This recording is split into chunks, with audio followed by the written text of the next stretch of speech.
Break news చూస్తున్నాం. ఉపరాష్ట్రపతి ఎన్నికకు షెడ్యూల్ విడుదలైంది. ఇందుకు సంబంధించి ఈ నెల 7న నోటిఫికేషన్ విడుదల చేయనున్నారు.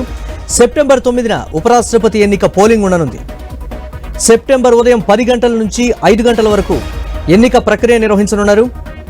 ఈ నెల 21 నుంచి నామినేషన్ల ప్రక్రియ ప్రారంభం కానుండగా ఈ నెల 25 వరకు నామినేషన్ల ఉపసంహరణకు గడువు ఇవ్వనున్నటువంటి బ్రేకింగ్ న్యూస్ చూస్తున్నాం.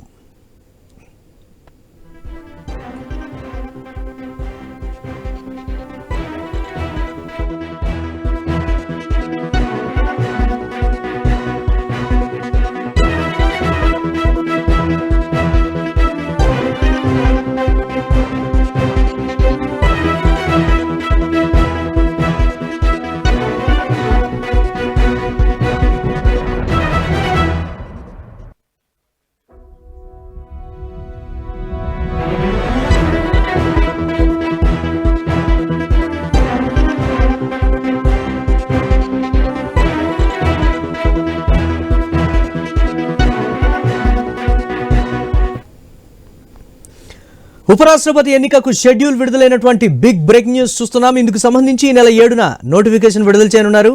సెప్టెంబర్ 9న ఉపరాష్ట్రపతి ఎన్నిక పోలింగ్ ఉండనుంది. సెప్టెంబర్ ఉదయం 10 గంటల నుంచి సాయంత్రం 5 గంటల వరకు ఎన్నిక ప్రక్రియ నిర్వహించనున్నారు. ఈ నెల 21 నుంచి నామినేషన్ల ప్రక్రియ ప్రారంభం కానుండగా ఈ నెల 25 వరకు నామినేషన్ల ఉపసంహరణకు గడువు ఇవ్వనున్నారు.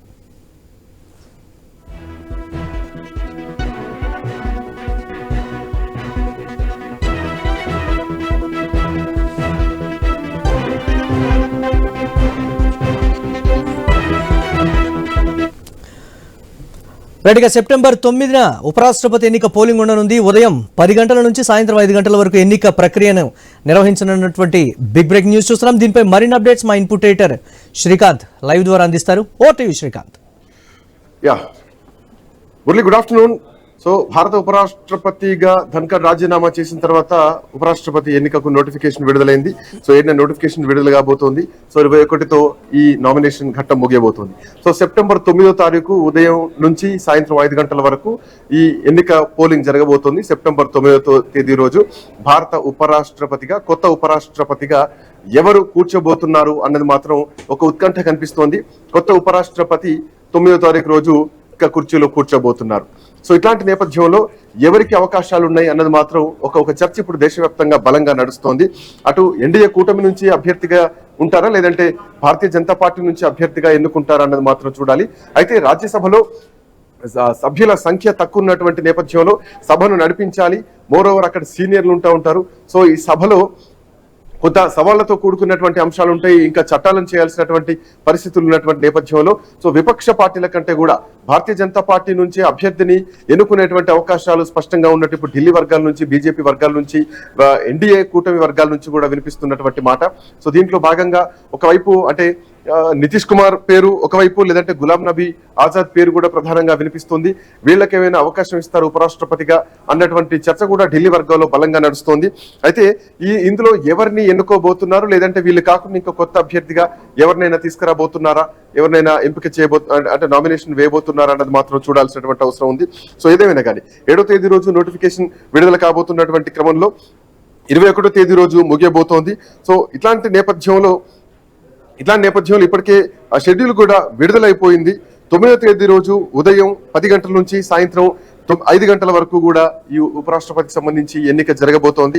సో అభ్యర్థుల్ని మాత్రం అటు కాంగ్రెస్ పార్టీ నుంచి అభ్యర్థి నిలబెడతారా, ఎందుకంటే కాంగ్రెస్ పార్టీ ప్రధాన ప్రతిపక్షంగా ఉన్నటువంటి నేపథ్యంలో కాంగ్రెస్ పార్టీ నుంచి అభ్యర్థి నిలబెడతారా, లేదంటే కూటమి నుంచి ఇండియా అలయన్స్ నుంచి అభ్యర్థిని ఎవరు నిలబెడతారన్నది మాత్రం ఇంకా కాంగ్రెస్ పార్టీ నుంచి కూడా కొంత క్లారిటీ అయితే రావాలి.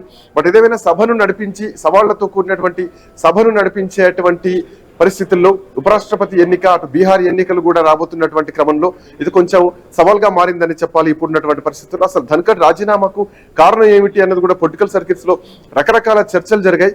బీహార్ నుంచే ఒక అభ్యర్థికి ఉపరాష్ట్రపతిగా అవకాశం ఇస్తారా, లేదంటే నితీష్ కుమార్ నేను ఉపరాష్ట్రపతిగా తీసుకుంటారా, బీహార్ ఎన్నికలు కూడా దగ్గర పడుతున్నటువంటి నేపథ్యంలో అన్నది ఒక చర్చ బలంగా నడుస్తోంది. అటు గులాం నబీ ఆజాద్ పేరును కూడా ప్రధానంగా పరిశీలనలో ఉంది అని ఢిల్లీ వర్గాల నుంచి చెప్తున్నటువంటి మాట.